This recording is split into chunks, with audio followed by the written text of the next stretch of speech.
From the studios of Farm Journal Broadcast, this is AgDay.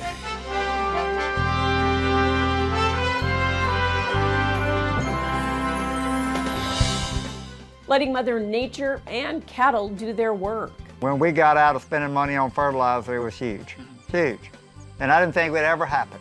Why some ranchers say a simple change is saving them thousands of dollars and helping the environment. More improvements in a new reading of farmer sentiment. And all of the increase was attributable to an improvement in future expectations. But what's pushing up those future expectations? And a glimmer of hope about the corn crop while some producers fight for every drop of water.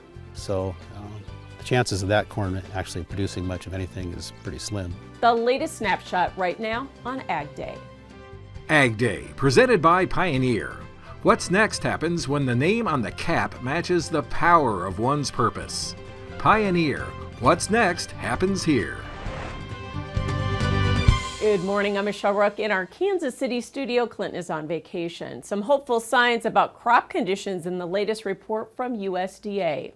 While 70% of the nation's corn crop is still reported to be in drought, 51% of it is now rated good to excellent, and that's a 1% increase over last week. The Porterberry poor category now at 15% unchanged from last week, and that's a positive considering the corn crop has gone steadily down in ratings since the start of the growing season until now. But for the soybean crop, there was a 1% drop in ratings from the previous week. Now 50% is rated good to excellent compared to last week's 51%. But crop conditions still dropped in several states last week, even with some rain, and that's the case in Nebraska. Nebraska is still seeing the carryover effects of last year's drought, and central and eastern portions of the state have had very little precip this season. As a result, both irrigated and dryland crops saw another drop in crop ratings, even with some spotty rains last week. In USDA's latest crop progress report, 49% of the corn was in good to excellent condition. That's down 8%. Soybeans were rated only 43% good to excellent, a drop of 4%. So the crop is definitely seeing stress. The dryland corn, I mean, by noon it looks like pineapples and it's 12 inches tall. So the chances of that corn actually producing much of anything is pretty slim. Soybeans, yeah, there's some potential there, but it's going to have to happen pretty soon. Last year at this time, the drought had not fully set in yet in Nebraska, so 62% of the corn and 61% of the soybeans were in good to excellent condition. Tomorrow we'll look at how this year's drought in Nebraska may actually be more of a disaster than in 2022. And there are more rain chances setting up for the northern high plains. Meteorologist Matt Engelbrecht has more. Yeah, we're going to get some rain in and across the plains. The problem is that it's going to come with a more streaky precipitation or rain rather than a widespread system moving across the United States. And what I mean by streaky, you got 1 or 2 streaks setting up where you're going to push maybe 3 to 5 inches of rainfall. That's an estimate. Back up through Thursday, or I should say Thursday, Friday, and Saturday at 5 p.m. We got pockets where it is still going to remain dry and then a little unsettled back down here to the south and to the east. Parts of Oklahoma and Tulsa, Nebraska, and also into the Dakotas is where we could see some of that rainfall come down. And what a way to celebrate the 4th of July. Matt sending this one in out of Kansas, doing a little harvesting as the fireworks go off in the distance. Check that out. What a cool sight. I'll have more on your forecast coming up. One person is dead, 2 others are hospitalized after a grain elevator collapse in Tynan, Texas. That's outside of Corpus Christi. It happened at R&R Commodities. The B County Sheriff's Office says they were called there on a report that 2 grain silos had ruptured and collapsed onto 2 18-wheelers and another vehicle. People came from miles around, even volunteers with shovels in an attempt to search for the missing employee. But investigators say 1 man was found dead under the debris. It's not known yet what caused that collapse. And last year saw a roughly 40% increase in the number of reported cases and accidents involving ag-confined spaces. A new study from Purdue University reported no fewer than 83 cases last year. 24 were fatal, and there were 59 non-fatal cases. That's compared to 59 total cases in 2021. Of the total number of confinement cases, 42 were grain-related entrapments. There's a more than 44% increase over the previous year, and the highest number reported in over a decade. Happening right now, U.S. Treasury Secretary Janet Yellen is in Beijing. The White House says the trip is another step the Biden administration is taking to improve communications between the two superpowers. But a Treasury official played down expectations, saying no significant breakthroughs are anticipated. She is not expected to meet with Chinese President Xi Jinping during her trip. Yellen is the second cabinet-level member to travel to China in the past month. Meanwhile, U.S. Trade Representative Catherine Tai is traveling to Cancun, Mexico. There she will participate in the third meeting of the U.S.-Mexico-Canada Agreement Free Trade Commission. It's not known yet if the U.S. delegation will bring up the trade dispute panel it requested last month in regards to Mexico's plan to ban GMO corn for human consumption in the country and possibly from animal feed as well. It appears producers are feeling more optimistic these days, with the new Ag Economy Barometer rising again. The monthly survey from CME Group and Purdue University climbing 17 points to a reading of 121 in June. The index now sits 24 points higher than last year, but is still down 16 points from 2 years ago. The increase was attributed to an improvement in future expectations, which was up 25 points compared to last month. Producers in this month's Ag Economy Barometer survey became much more optimistic about farmland values. The short-term farmland value expectation index was up 16 points compared to last month, although that still left the index 10 points below where it was this time last year. Surveyors say the rally in corn and soybean prices for harvest time delivery that got underway in late May and extended into June was likely a contributing factor to the increases. Wheat rallied on Wednesday, and that spilled over to support corn and soybeans. We'll have details with Don Rose coming up. And later, ranchers who are leading the way at cutting carbon emissions, why they're constantly keeping cattle on the move in the country. AgDay is brought to you by Farm Shop MFG. Did you know that 20% of stored corn is often overventilated by 3 points of moisture? On 100,000 bushels, that's a whole semi-load. Stop this problem for less with the End Zone for Corn by Farm Shop MFG. Specially priced at $2,100 per unit while supplies last.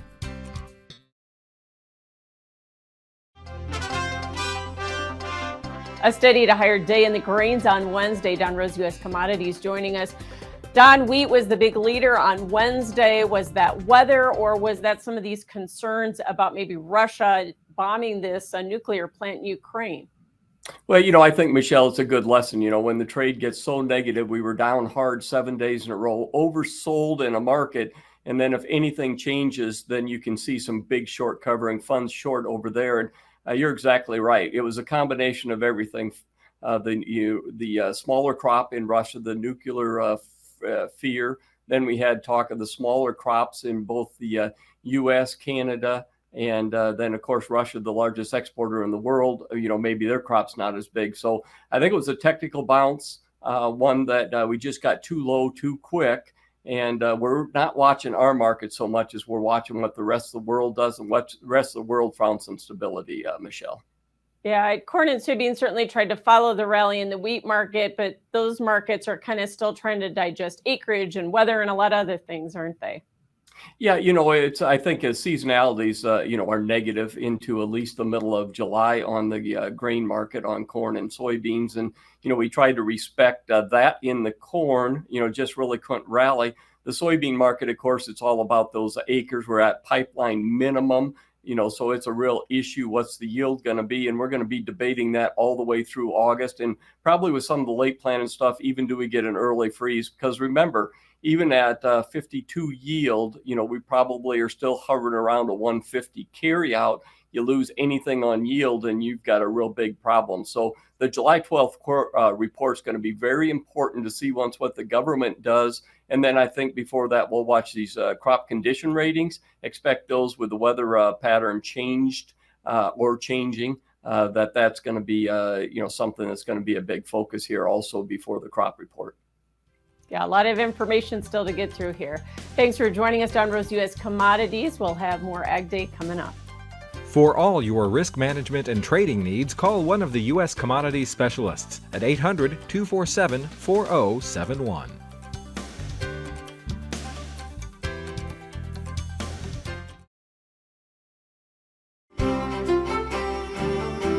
just a little bit ago, we looked at the rain that could come down through the area. I want to get you updated on that root zone map showing the red is very dry, if not extremely dry, into Missouri, back up here into Wisconsin and Minnesota. It's not until you come back down to the south where you get more of the blue, which is going to be that the root zone is categorized as wet. Otherwise, may get some more showers and thunderstorms coming in across Minnesota and Wisconsin this weekend as we track kind of a weak system.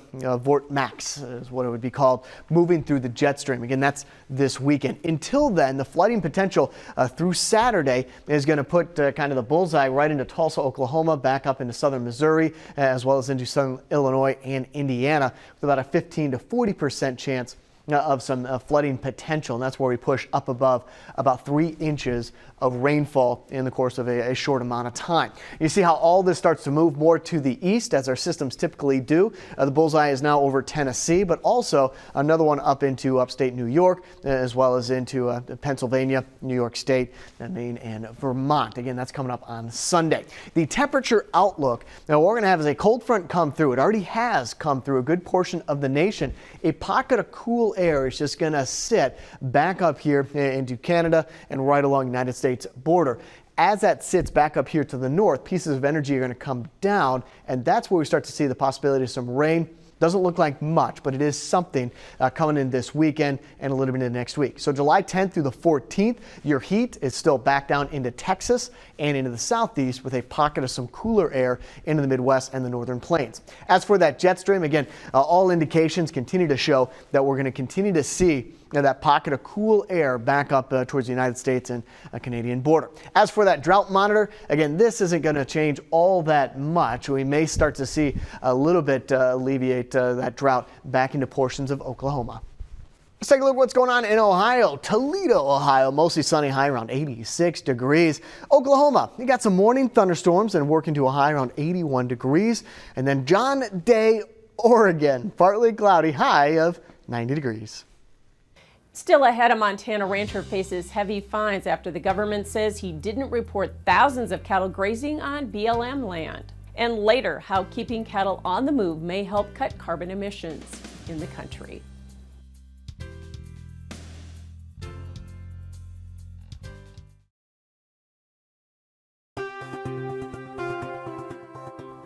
A Montana rancher was sentenced last week after pleading guilty for allegedly underreporting the number of cattle he was grazing on a Bureau of Land Management range.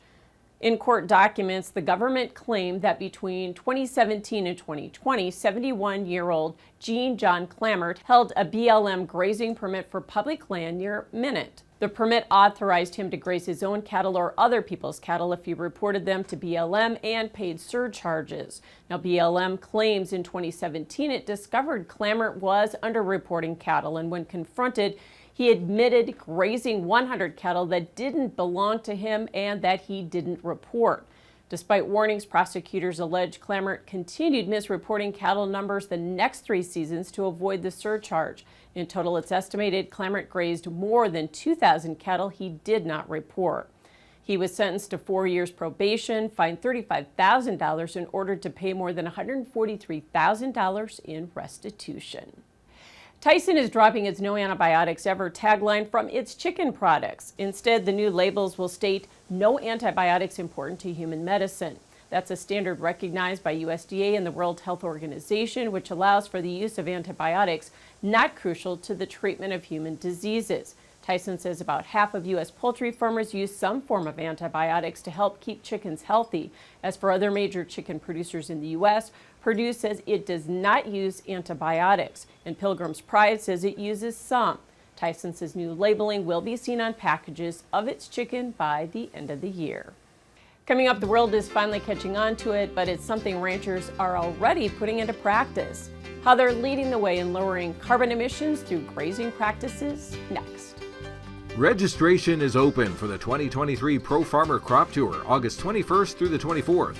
Attend one of our nightly meetings or join online as we gain insight on the 2023 growing season. Visit profarmercroptour.com/register to select the stop nearest you.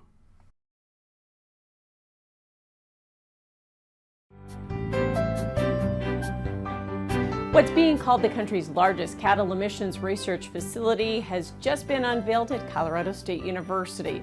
Officials cutting the ribbon on the beef feedlot in Fort Collins. The director of the university's AgNext program says working with industry partners, the feedlot is focusing on sustainability in animal ag and is equipped with $3 million worth of equipment to track everything that goes into each cow along with some of what comes out. But the research doesn't end there. For years, some environmental groups have claimed cows and other livestock are major contributors to carbon emissions. But other scientists say not so fast and are saying that cows are part of the solution, something ranchers already know. As Bill Weir reports, a method of cattle grazing is starting to gain national attention. In the beginning was the buffalo. Tens of millions of them, wandering the land, munching wild grasses, and using poop and hooves to create rich, fertile soil up to 15 feet deep. Look at this. Yeah. But since Americans replaced buffalo with cows, generations of fertilizers and pesticides, tilling and overgrazing have turned much of that nutrient-rich soil into lifeless dirt. But not on farms, where they graze cows just like wild buffalo. Well, so adaptive multi-paddock grazing, AMP grazing, is a way that mimics the way bison have moved across the Great Plains. And so it's really about the animals hit an area really hard and then they leave it for a long time. Peter Bick is a professor at Arizona State University, and he believes that if enough beef and dairy operations copy this simple hack, cattle could actually become an ally in the fight against climate change. I anticipate we'll get a lot of pushback because people are not thinking that cows can be a part of the solution.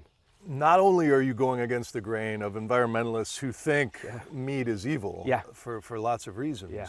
You took money from McDonald's for this. Yeah, I asked for money from McDonald's for this. I wanted to go to big companies because if they don't change, we don't get there. For his docu-series, Roots So Deep You Can See the Devil Down There, Bick assembled a team of scientists. We're really interested in insects that live in poop. Experts in bugs and birds. Yes, bobwhite. Cows, soils, and carbon. They spent years comparing 5 sets of neighboring farms in the southeast. On one side, traditional grazers who let cows roam one big field for months at a time and often cut fertilized grass for hay. Woo! Come on! On the other side, AMP grazers who never mow or fertilize. You open a gate, they go through, it takes 5 minutes, could roll up a wire. And with a single line of electrical fence, move their cows from one patch of high grass to the next. Nuts building fence. This is how easy it is, Peter. While their science is yet to be published and peer-reviewed, Bick says early data has found AMP farms pulling down up to 4 times the carbon, while holding 25% more microbes, 3 times the bird life, and twice as much rain per hour. If it's a 1,000-acre farm, it's 54 million gallons of water. That's now washing your soil away versus soaking into your land. Wow! Look at this grass! But this is also a human experiment to see whether data and respectful discussion can change hearts and minds. This was grazed about 40 days ago, and this hadn't been fertilized in 12 years. Awesome. And when we got out of spending money on fertilizer, it was huge, huge. And I didn't think it would ever happen. It is such a stress relief. We just don't worry about a lot of it anymore. And then you don't even fertilize when you plant your ryegrass. Nothing. It sounds crazy, but it just works. letting Mother Nature do the work. Would it be an interesting thing if you didn't have to pay for fertilizer? Would that be wonderful? Curtis Spangler is one of the conventional farmers in Roots So Deep, and he says his mind was changed when he realized he now has a way to double his herd and quit his second off-farm job. And right now, we're having to dump thousands of dollars into nitrogen every year that really, if we just change a couple things, we might be able to save that money to put it toward other resources. Is that something you're committed to doing now as a result of this project? We're really looking and seeing the benefits of it and how we can work it. So as we hit the height of grilling season, a little food for thought. There is ways to produce meat that is not good for the planet. and there's ways to produce meat that's really good for the planet. And that's the nuance that's been missing. That's all the time we have for this morning. Thanks for watching. For all of us here at AgDay, I'm Michelle Ruck. Have yourself a great day.